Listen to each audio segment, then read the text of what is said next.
Haleluya. Haleluya. Puji Tuhan. Amin. Bersyukur kepada Tuhan kalau pada pagi ini saudara-saudara baik yang di rumah maupun yang ada di rumah Tuhan ini boleh mengikuti ibadah ini. Kita tetap bersyukur dan tetap berdoa untuk keadaan-keadaan sekarang ini. Hanya kuasa Tuhan bisa melalukan lebih cepat. Kita hanya bisa berdoa dan segala sesuatu kita renungkan. Ini semua akan menjadi satu bahan perenungan kehidupan yang sangat baik untuk kita boleh semakin dekat dengan Tuhan. Semakin kita mengerti apa maunya Tuhan. Puji Tuhan, saudaraku yang kasih, biarlah yang di rumah juga mengikuti setiap acara ibadah yang kita selenggarakan, walaupun tidak secara langsung, tetapi kita ikuti dengan sungguh-sungguh, dan berkat Tuhan tetap akan sama turun kepada orang yang sungguh-sungguh kepadanya. Saudara yang kasih, firman Tuhan pada pagi ini adalah judulnya pencobaan sebagai warna kehidupan. Ya, pencobaan sebagai warna kehidupan. Saudara, mari kita lihat di dalam kitab kita, di dalam kitab Yakobus pasal yang pertama. Yakobus yang pertama kita melihat di sini ayat yang ke-12. Yakobus pertama ayat yang ke-12. Di situ ada judul pengujian dan pencobaan.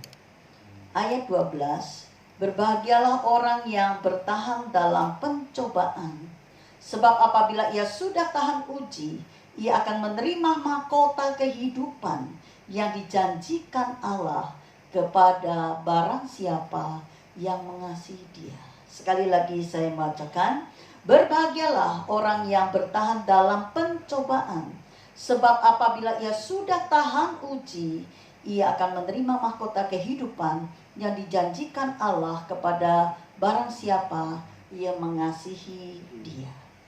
Saudaraku yang kasih, dikatakan di sini ada kata pencobaan. Saudara, kalau mendengar kata pencobaan, yang terbayang di dalam pikiran kita itu adalah apa? Sesuatu yang kita rasa berat, sesuatu yang tidak menyenangkan, tidak mengenakkan. Saudara, sangat menyakitkan barangkali. Pencobaan itu juga boleh seringkali kita artikan, wah, ini hal-hal yang memaksa kita untuk kita berjuang. Sebagai orang yang percaya, saudara, kalau ini dikatakan dalam ayat ini, kita sebenarnya tidak perlu takut kalau kita harus menghadapi berbagai pencobaan. Apalagi dalam masa sekarang ini, bukan cuma kita di Indonesia, seluruh dunia. 210 negara lebih mengalami COVID-19 ini. Keadaannya sepertinya tadinya orang meremehkan, sepertinya kayak flu biasa. Tetapi ternyata virus yang ini penyebarannya begitu cepat dan ini mematikan. Saya mempelajari dari tulisan seorang dokter ahli yang menyelidiki pasien-pasien yang meninggal karena COVID-19 ini. Dibedah tubuhnya, dipelajari hal apa yang menjadikan orang itu cepat meninggal dunia karena virus ini. Dipelajari. Sebab tadi nampaknya seperti orang flu biasa, panas dingin. Tetapi ketika dibedah dilihat ada, jadi virus ini masuk di dalam tubuh manusia, menghasilkan satu slim itu seperti riak itu, ya, itu nempel di leher, nempel di paru-paru, di saluran pernafasan, begitu kental, putih-putih. Saudaraku, ketika dikatakan oleh dokter ini, kalaupun dipasang ventilator, itu sebenarnya tidak begitu efek, karena kalau pengentalannya ini tidak segera diencerkan lalu bisa dikeluarkan, maka pertolongan alat pernafasan itu juga tidak begitu berarti. Jadi harus ada satu pengobatan yang bisa mengencerkan. Dan ketika orang, ya dari kesaksian banyak orang yang ada juga di tempat-tempat ya isolasi itu, mereka kata ngeri, mereka teriak-teriak seperti tercengkram di dalam lehernya, di dalam paru-parunya, mau nafas sampai susah, itu sampai meninggalnya. Saudara yang kekasih, dan ini menularnya begitu cepat. Itu sebabnya kita dihimbau oleh pemerintah untuk kita boleh, ya sekarang ini tidak berjabat tangan, tidak berdekat-dekatan, tidak bertamu dan menerima tamu, tidak berkumpul banyak-banyak orang, karena penularannya begitu cepat. Dan supaya ini cepat bisa terselesaikan, ya penyebarannya bisa dihentikan lebih cepat, dan virus ini tidak kelihatan, saudara. Dan kalau kita punya kuasa Tuhan, kuasa di dalam bentuk roh tidak kelihatan, tapi kuasa ini ada, dan kuasa ini adalah kuasa terbesar di dalam Yesus Kristus. Kita bisa berdoa untuk segera ini dapat disingkirkan. Haleluya. Dan saudara, ini semua kalau kita boleh ikut merasakan daripada keluarga-keluarga yang ada yang kena korban karena virus ini, memang ya kita prihatin. Saudara, kita sangat prihatin. Itu sebabnya saudara, kita lihat kalau ini pun sebagai satu pencobaan. Kalau dikatakan pencobaan dalam istilah firman Tuhan ini tadi dalam Yakobus 1 ayat 12, saudara, dikatakan ini tidak bisa ditolak, tidak bisa dihindari, ini harus dihadapi. Saudaraku yang kekasih, mari kita lihat, kita tidak perlu takut bila harus menghadapi berbagai pencobaan. Sebab saudara, dikatakan oleh firman Tuhan itu sudah ditegaskan bahwa pencobaan-pencobaan yang kita alami itu tidak akan melebihi kekuatan kita. Saudara, pencobaan-pencobaan yang kamu alami tadi dikatakan ialah pencobaan-pencobaan biasa. Pertama kali kita menemui ayat ini, katakan ini pencobaan-pencobaan biasa. Lalu yang kedua dikatakan apa? Tidak melebihi kekuatan manusia. Lalu dikatakan berikutnya yang ketiga, Tuhan setia. Dan karena itu ia tidak akan membiarkan kamu dicobai melampaui kekuatanmu. Saudara, kalau Tuhan yang bicara, kita harus percaya. Amin. Tanpa ada rasa percaya kepada Tuhan terhadap ayat ini, kita akan terus takut, terus khawatir, terus bimbang. Mana pertolongannya? Tidak ada. Tapi kalau kita percaya kepada Tuhan atas ayat ini, kita bisa tenang. Tidak bisa dihindari, sudah tidak bisa ditolak. Ini harus dihadapi. Saudaraku, tetapi Tuhan berjanji. Sudah dikata ini pencobaan, dikatakan biasa. Lalu dikatakan tidak melebihi kekuatan kita. Dan dikatakan di sini Tuhan setia, dan karena itu ia tidak akan membiarkan. Dia tidak membiarkan. Dia tahu kita mengalami apa. Dia tahu sekarang ini kita sedang mengalami apa. Dia tahu, dia sangat tahu. Amin. Dia sangat tahu. Saudara, kalau dia tahu dengan keadaan ini, manusia tidak bisa mengatasi dengan kekuatannya, maka ini artinya manusia mesti mencari Tuhan. Sebab hanya Tuhan yang bisa mengatasi hal ini. Ini yang dimaksudkan Tuhan. Supaya kita mencari Tuhan.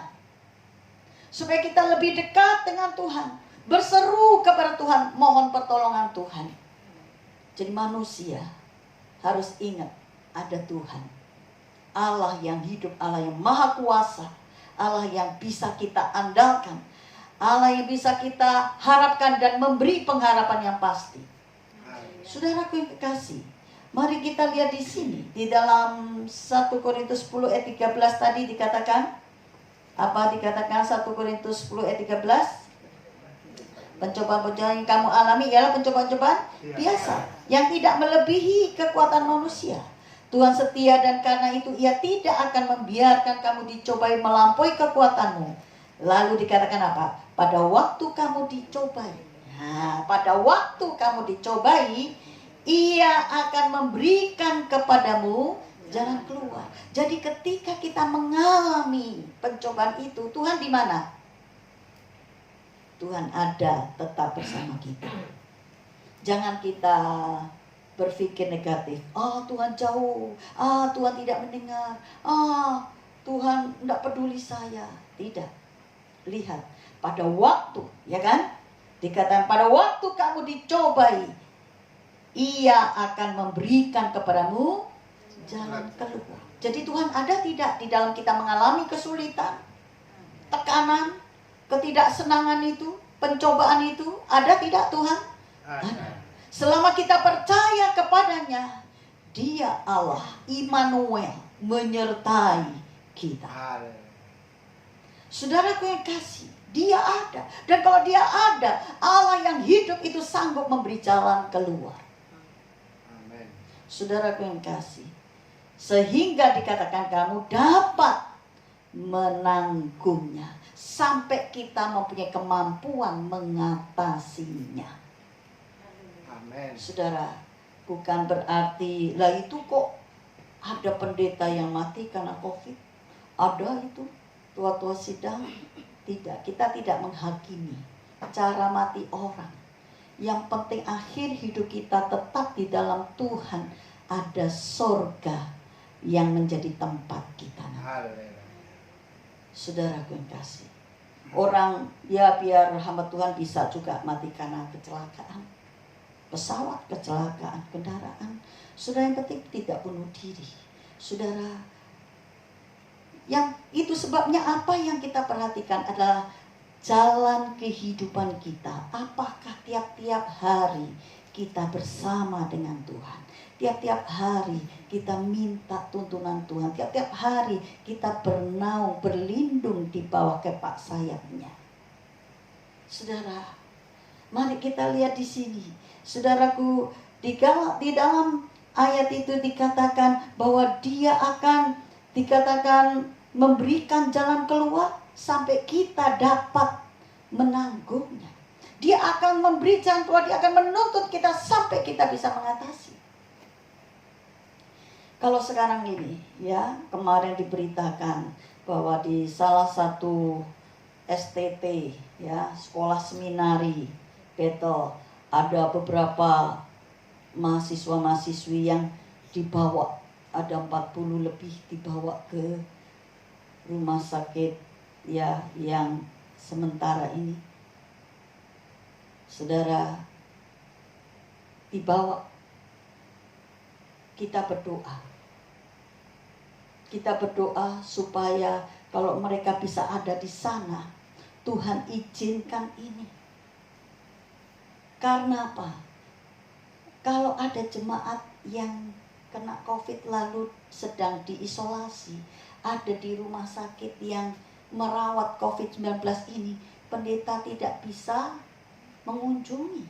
Orang yang sehat tidak bisa datang ke sana. Yang bisa datang ke sana yang sakit. Dan kalau kemarin ini, ya, mahasiswa-mahasiswi seminari Bethel diizinkan Tuhan sampai dibawa sekian banyak, saudaraku, kita doakan supaya di sana mereka akan menjadi alat Tuhan untuk mendoakan semua yang sakit, untuk memuji Tuhan, untuk boleh mendengar, didengar oleh pasien di sana, mungkin perawat di sana, dan ada kuasa Tuhan yang hadir di sana. Ada mujizat terjadi. Sudah, bukankah Paulus pernah di penjara, dan karena Paulus di penjara maka seisi penjara bisa mendengar Injil dan diselamatkan? Sadrak, Mesak, Abednego harus masuk dapur api, barulah bangsa itu boleh mengenal Allahnya Sadrak, Mesak, dan Abednego. Daniel harus masuk lubang singa, baru raja mengetahui Allahnya Daniel sungguh Allah yang benar. Haleluya. Saudara, jangan kita berpikir negatif tentang siapa yang kena COVID-19 lalu meninggal, lalu kita bilang wah kena kutuk. Tidak ada hubungannya. Kita berdoa. Kalau ada anak-anak Tuhan, bahkan kemarin malam-malam saya dapat kabar ada teman saya, hamba Tuhan di Banten ini, yang harus dijemput ambulan, istrinya positif lalu dibawa ke rumah sakit Wisma Atlet, sedangkan suaminya sekarang diisolasi di rumahnya. Ya, kita doa supaya terus dia boleh berkemenangan. Bahkan ada juga teman saya pendeta, masih muda dia sekarang ada di Wisma Atlet juga, dan dia di sana bawa gitar, dia nyanyi muji Tuhan, dia nyembah, dia baca Alkitab, dia tetap sampaikan firman-firman yang menguatkan. Dan kita berdoa, saudaraku, coba tidak bisa dibesuk, pendeta-pendeta tidak bisa juga besuk jemaat-jemaatnya di sana, tidak bisa masuk, bahaya saudara ya. Sebab dokter dan perawat pun sudah banyak yang meninggal karena ketularan. Saudara, tetapi kita doakan saudara kita ini, kalau Tuhan izinkan ada di sana, mereka akan doa menyembah Tuhan, akan mereka memperkatakan firman, dan itu akan didengar oleh pasien-pasien di sana, dokter, perawat, dan biarlah terjadi hujan pertobatan. Haleluya. Tidak ada yang mustahil bagi Tuhan. Saudaraku yang kekasih, kita lihat Yakobus menasihati kita untuk tetap berbahagia sekalipun berada dalam pencobaan. Bagaimana bisa ngadapin kesusahan, ngadapi pencobaan kok berbahagia? Itu omong kosong.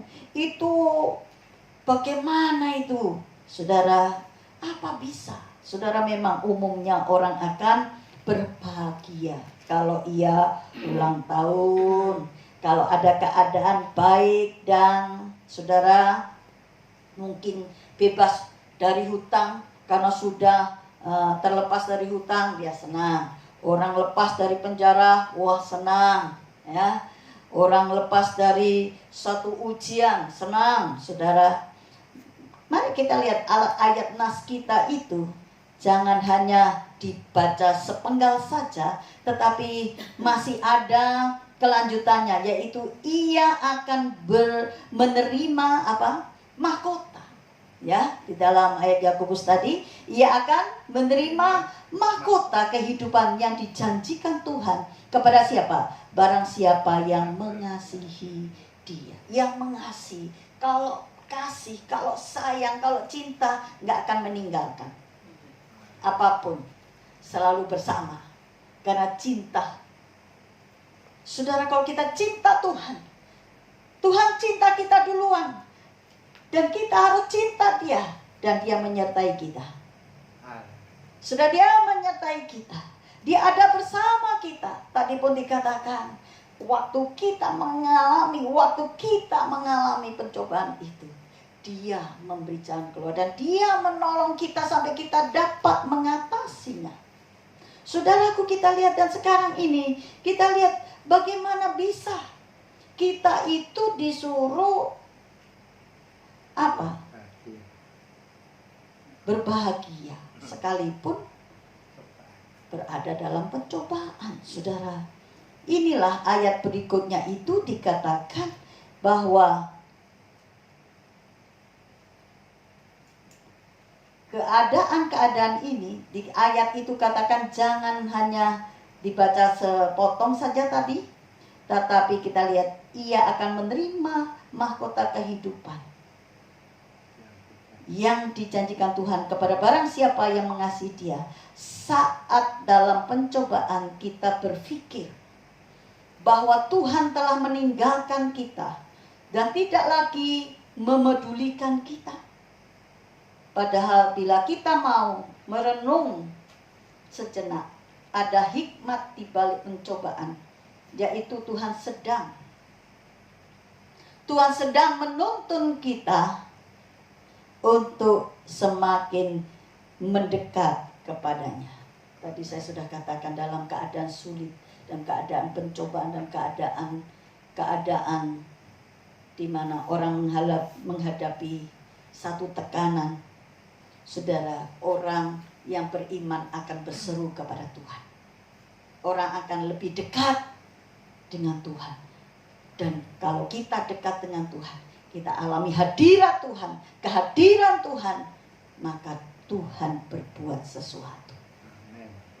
Tuhan gak pernah nganggur, saudara. Kalau dia pada waktu Yesus, saudara, dalam pelayanannya, kalau dia jumpa orang buta itu melihat. Kalau dia jumpa orang yang mati pun, orang mati dihidupkan. Haleluya. Orang lumpuh berjalan, saudaraku. Orang kerasukan setan dipulihkannya. Saudaraku, kalau Yesus ada dalam hidup kita, kita selalu ada bersamanya. Dia berbuat sesuatu untuk menolong kita. Jadi pencobaan yang ada sekarang ini tidak bisa kita suruh pergi begitu saja. Tapi Tuhan mau kita menghadapi sebagai satu pengalaman hidup bersama dengan Tuhan. Kita bisa lebih dekat dengan Tuhan, lebih berseru dengan Tuhan, dan kita akan mengalami mujizat Tuhan.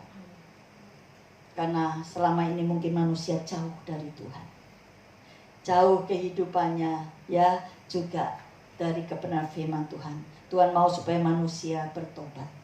Kalau dia datang kepada Tuhan, dia harus merendahkan diri dan merendahkan hatinya. Mohon ampun, maka disitulah Tuhan akan memulihkan juga bangsa ini. Saudaraku, sekali lagi, dalam masa-masa tantangan pencobaan ini sebenarnya Tuhan sedang menuntun kita untuk semakin dekat kepadanya dan mengajar kita untuk apa? Yang kedua, pertama untuk lebih dekat kepada Tuhan. Yang kedua, Tuhan mengajar kita untuk kita semakin mengerti kehendaknya untuk kita apa, untuk kita jalani. Nah, saudaraku yang kasih, berbahagialah dan bersyukurlah bila kita dalam pencobaan itu.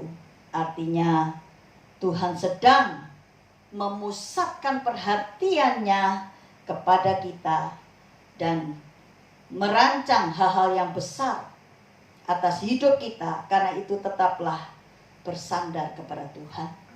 Tetaplah percaya penuh, bukan separuh-separuh, bukan sebagian-sebagian, percaya penuh, sepenuhnya percaya kepada Tuhan.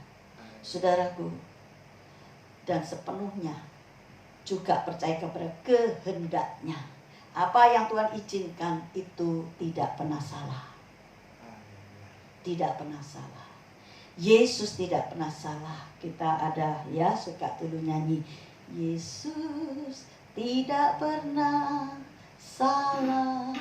Ya, saudara, Yesus tidak pernah salah. Saudara, apa yang Tuhan izinkan itu mendatangkan kebaikan bagi orang yang percaya.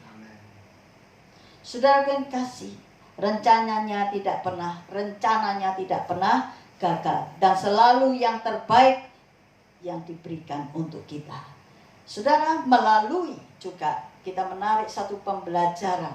Melalui pencobaan, Tuhan sedang membersihkan juga kita.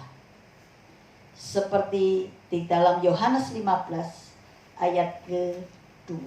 Saudara, Yohanes, di dalam kitab Injil Yohanes 15 dan ayat yang ke-2. Saudaraku, kita lihat Yohanes 15 ayat 2. Setiap ranting padaku yang tidak berbuah dipotongnya, dan setiap ranting yang berbuah dibersihkannya, supaya ia lebih banyak berbuah. Sudah mau dibersihkannya? Dibersihkannya itu dipotong. Dipotong itu sakit, tetapi demi kedepannya lebih baik. Lebih baik. Jadi jangan cuma lihat sekarang. Jangan cuma ego karena kita bela daging kita. Coba lihat rancangan Tuhan ke depan. Akan lebih baik kalau kita mau ditegur, dipotongnya. Apa yang dipotong? Bagian-bagian yang menghalangi pohon itu untuk berbuah banyak. Haleluya. Jadi yang dipotong itu sebenarnya memang yang menghalangi untuk rancangan Tuhan masa depan untuk kita yang lebih baik. Jadi bersyukurlah senantiasa kepada Tuhan dalam keadaan apapun. Sekalipun dikatakan ada dalam pencobaan, dikatakan untuk berbahagia. Itu bukan berarti kita tepuk tangan, nyanyi huri-huri, tetapi tidak menyalah-nyalahkan Tuhan. Tidak menyalah-nyalahkan yang lain, tapi melihat Tuhan sedang melatih kita untuk kita lebih dekat dengan Tuhan, untuk kita mengerti rencananya, dan untuk kita mau dibersihkan demi berbuah lebih banyak. Haleluya. Kalau Tuhan datang, apa yang dia cari? Buah. Haleluya. Pohon yang tidak berbuah dikatakan kapak sudah tersedia atas akar pohon, akan ditebang dan dibuang. Saudara, tetapi pohon yang dilihat nanti akan bisa menghasilkan buah banyak, bagian-bagian yang menghalangi berbuah banyak itu dipotong. Maukah kita dibersihkannya? Maukah kita dibersihkannya?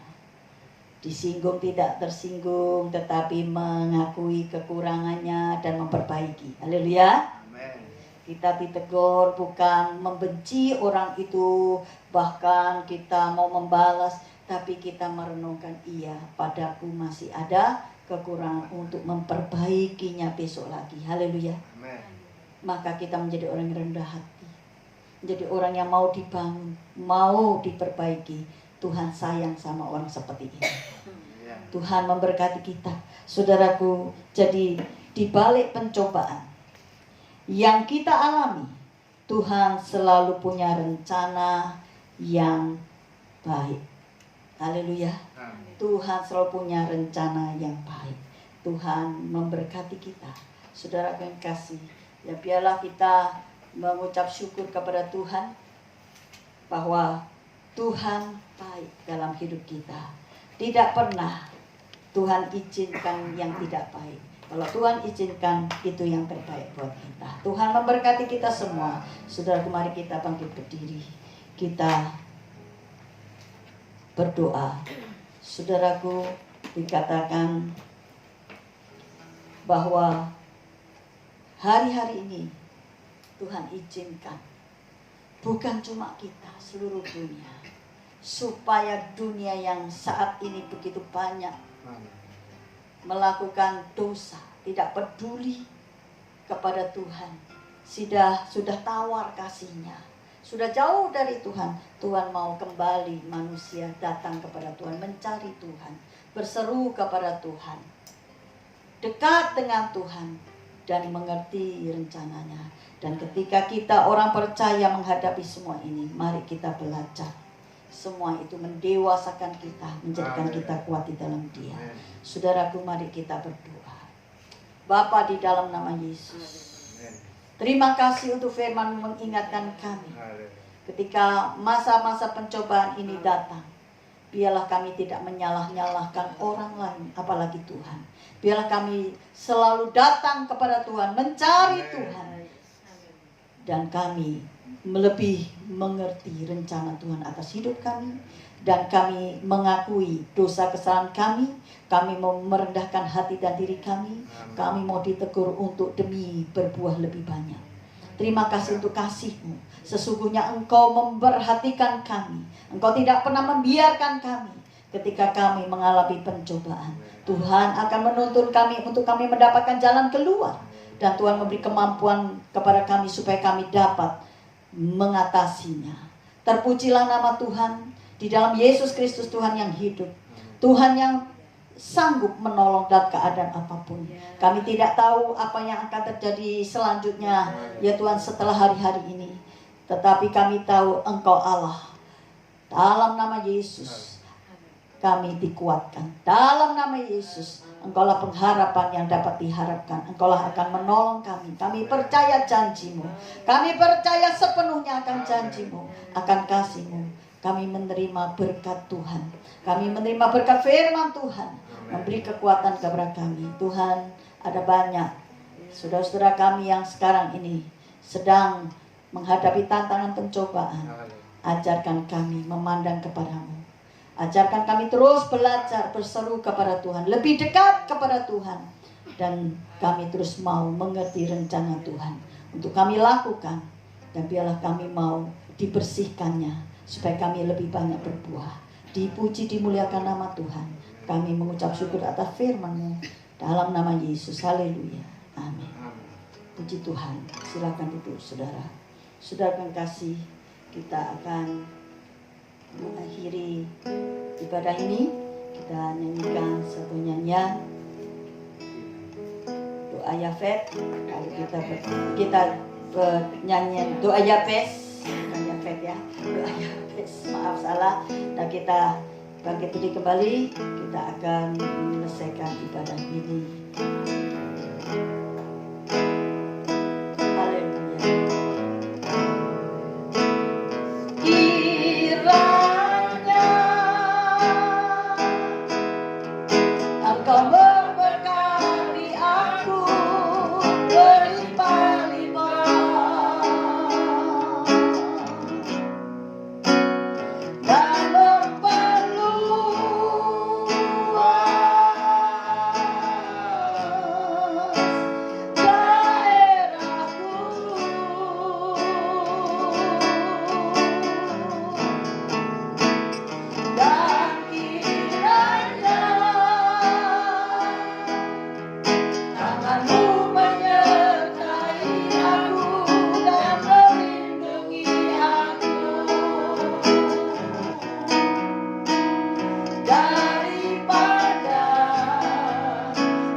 Terima kasih Tuhan, Engkau yang sudah memberkati ibadah ini dari awal pertengahan ke akhirnya.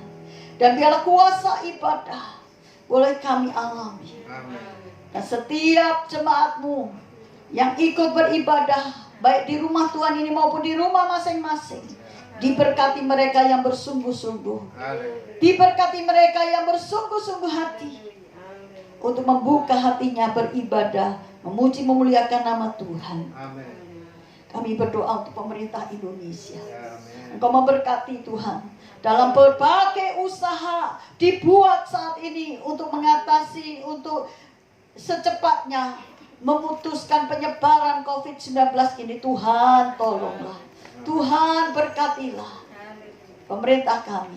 Dan setiap usaha yang dibuat per daerah, saat ini juga ada daerah-daerah yang semakin diperketat, ya Tuhan. Kami serahkan di dalam nama Yesus supaya pemutusan penyebaran ini selesai. Dan kami tahu hanya kuasa Tuhan dapat melakukan ini. Kami minta kuasa-Mu bekerja di Indonesia, di per daerah, terlebih anak-anak-Mu yang saat ini ada di rumah sakit. sedang juga perlu perawatan karena terkena virus corona ini. Tuhan, anak-anak-Mu biarlah bukan berpikir tentang dirinya, tapi berpikir bagaimana rencana Tuhan harus terjadi. Dan ini menjadikan mereka memuji Tuhan, memuji Tuhan, memuji Tuhan, memperkatakan firman. Dan biarlah di tempat itu anak-anak-Mu akan menjadi saksi Kristus. Ini waktunya Tuhan memberi kesempatan yang indah untuk mereka ada di sana, untuk berita Injil sampai di sana. Nama Tuhan saja dipuji, dimuliakan. Kami berdoa biarlah urapan Allah menyertai hamba-hamba Tuhan, anak-anak Tuhan yang ada di rumah sakit sedang dirawat. Tuhan sembuhkan, Tuhan jadikan mereka saksi Kristus. Juga Tuhan pasien-pasien di sana akan mendengar pujian, mendengar firman-Mu, mendengar doa-doa disampaikan. Mereka mengalami hadirat Tuhan dan ada mujizat terjadi. Juga kepada dokter dan perawat, Tuhan tolong berkati mereka, berkati pengorbanan mereka untuk merawat yang sakit. Walaupun ada banyak saat ini yang jatuh korban, tetapi Tuhan, kami mohon pertolongan Tuhan atas keluarga-keluarga ditinggalkan. Berikan kekuatan, penghiburan, bahkan jalan keluar untuk ke depan. Bagi mereka yang ditinggalkan, hiburkan senantiasa. Terima kasih Bapa, terima kasih memberkati jemaat-Mu yang beribadah baik di rumah Tuhan. Berkati mereka dengan limpahnya. Mereka yang sedang sakit Tuhan sembuhkan dalam nama Yesus. Yang lemah Tuhan kuatkan dalam nama Yesus. Yang dalam ujian pencobaan, Tuhan ajar mereka terus berseru kepada Tuhan dengan kesungguhan hati. Maka Tuhan akan menuntun, memberi jalan keluar. Tuhan memberi kekuatan untuk bisa mengatasinya dan menang di dalam nama Yesus. Terima kasih Tuhan, terima kasih Yesus. Tuhan yang akan memberkati dalam ibadah ini. Mari angkat tanganmu saudaraku. Tuhan memberkati engkau dan melindungi engkau. Tuhan menyinari engkau dengan wajahnya dan memberi engkau kasih karunia. Tuhan menghadapkan wajahnya kepadamu dan memberi engkau damai sejahtera. Turunlah dan terimalah berkat, rahmat dan anugerah dari Allah Bapa di sorga, kasih dan sayang dari putranya yang tunggal Yesus Kristus, penghiburan, pertolongan, damai dan sejahtera dari Roh Allah yang kudus menyertai saudara-saudara semua dari saat ini sampai selama-lamanya, di dalam berkat nama Tuhan Yesus Kristus. Bapa, terima kasih.